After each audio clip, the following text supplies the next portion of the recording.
আমরা এই যে প্রজেক্ট সেটাতে জুলাই চলচ্চিত্র 2025 এটি তথ্য এবং সম্প্রচার মন্ত্রণালয়ের আওতাধীন ডিপার্টমেন্ট অফ ফিল্ম অ্যান্ড পাবলিকেশনের আওতায় এই প্রজেক্টটি হচ্ছিল। এটা আমরা প্রজেক্টটিতে আমরা এজ এ ফিল্ম মেকার এটা বানানোর দায়িত্ব পেয়েছি। এটা গত বছরের অক্টোবর নাগাদ, এবং আমাদের প্রাথমিকভাবে আমাদের এই জুলাই এবং এই যে চলচ্চিত্রগুলো এখানে নির্মিত হচ্ছিল সবগুলোই স্বল্প দৈর্ঘ্য তথ্যচিত্র এবং কিছু মিউজিক ভিডিও, এবং সবগুলোর ডিউরেশনে 20 মিনিটের কম। তো সেই প্রজেক্টের শুরুতে আমাদেরকে একটি নির্মাণকালীন যে অগ্রিম সেটা আমাদের দেওয়া হয়। আমরা সেই টাকার মধ্য দিয়ে এবং আমাদের নিজেদের পকেটের থেকেও টাকা ওখানে দিয়ে আমরা প্রজেক্টগুলো শেষ করি আরো 2 মাস আগে, প্রায় 2 মাস আগে 1.5 মাস ধরে আমাদেরকে নানা দিন তারিখ বলার পরেও আমাদের যে বাকি যে নির্মাণ ব্যয় সেটি দেয়া হচ্ছিল না। এর মধ্যে আমাদের ঈদের আগে একদিন ডেট দেওয়া হয়েছিল, সেদিন তারা বিভিন্ন ব্যাংকিং ইস্যু এইসব দেখিয়ে তারা টাকাটা দেয়নি। এরপর ঈদের পরে আমাদের গতকালকে সবাইকে ওখানে ডাকা হয়েছে, আমরা সবাই গেছি যারা এই ফিল্মগুলোর দায়িত্বপ্রাপ্ত ছিল। আমরা দুপুর 2:30 থেকে ওইখানে উপস্থিত ছিলাম। আমাদেরকে প্রাথমিকভাবে ওই যে আমরা যে নির্মাণ ব্যয় যেটা আমাদেরকে বাকি নির্মাণ ব্যয় যেটা আমাদেরকে দেওয়ার কথা ছিল, সেখান থেকে আরবিট্রারিলি প্রায় 1,30,000 থেকে 1.5 লক্ষ টাকা এক্সট্রা তারা কেটে রাখছিল। আমরা জানতে চেয়েছি এটা কিসের, আমাদের তো এটার কোনো কথা ছিল না। তখন তারা বলে যে তাদের কিছু খরচাপাতি হয়েছে। তো আমরা তাদের জানাই যে আমরা যে খরচাপাতি হয়েছে সেগুলো আমরা সকলে মিলে আমাদের যে প্রজেক্টের টাকা সেখান থেকে আপনাদেরকে দিয়ে দিব।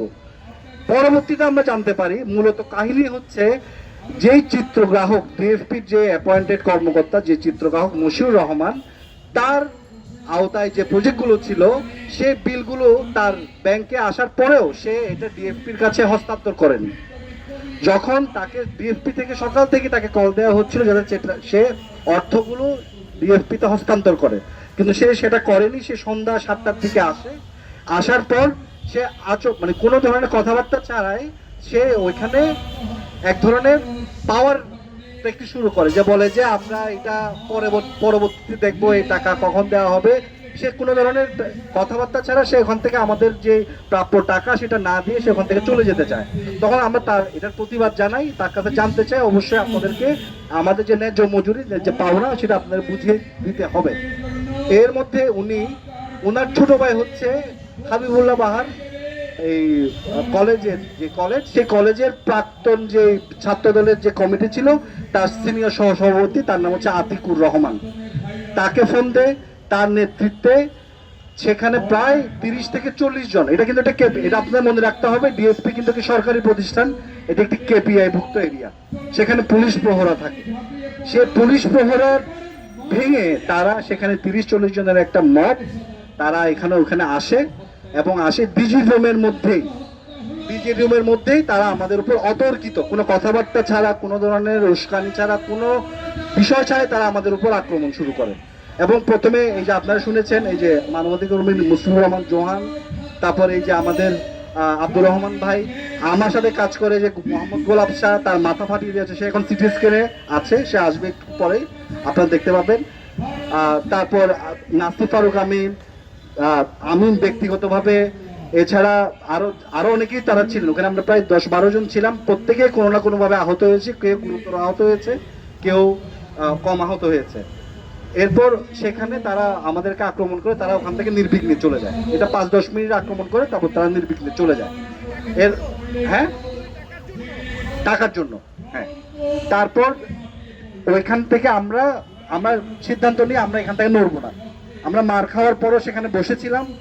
সেখানে পরবর্তীতে আমাদের তথ্য এবং সম্প্রচার মন্ত্রণালয়ের যিনি মন্ত্রী জহিরুদ্দিন স্বপন, উনি তৎক্ষণাৎ ওখানে ব্যবস্থা নেন। উনি ওখানে ওনার লোক পাঠান, ওখানে রমনা মডেল থানার পুলিশ যারা কর্মকর্তা তারা আসেন, এবং পরিকল্পনা মন্ত্রী প্রতিমন্ত্রী জোনায়েদ সাকির, গণসংহতির বিভিন্ন নেতৃবৃন্দ আসেন। আমরা আমাদের কমিউনিটির যারা ফিল্ম মেকার কমিউনিটি তাদেরকে আমরা জানাই, তারাও আসেন। সেখানে আমরা প্রায় 10টা 11টা অবধি ছিলাম। তারা মামলাটা, আমরা একটা অভিযোগ দায়ের করেছি, মুশফিকুর রহমান জোহান তিনি বাদী হয়ে রমনা মডেল থানায় একটি অভিযোগ দায়ের করেছে পুরা বিষয়টি নিয়ে। এখন রমনা থানা সেটা নিয়ে তদন্ত করছে। তদন্তের মাঝখানে আমরা জানতে পারলাম কি, ওইখানে যে সিসিটিভি ফুটেজ ছিল, সিসিটিভি ফুটেজগুলো নাই। এটা কিন্তু একটা রাষ্ট্রায়ত্ত প্রতিষ্ঠান, আপনারা এটা মাথায় রাখতে হবে। সিসিটিভি ফুটেজগুলো নাই। তারা এখন পুলিশ কর্মকর্তারা সেই সিসিটিভি ফুটেজটি উদ্ধারের চেষ্টা করছে। আমরা একটু আগে জানতে পেলাম এই যে ছাত্রদল যুবদলের যারা প্রাক্তন কিংবা বর্তমান কমিটির যারা কর্মী, তাদের বিরুদ্ধে তাদের সংগঠন কোনো ধরনের ব্যবস্থা এখনো নেয়নি।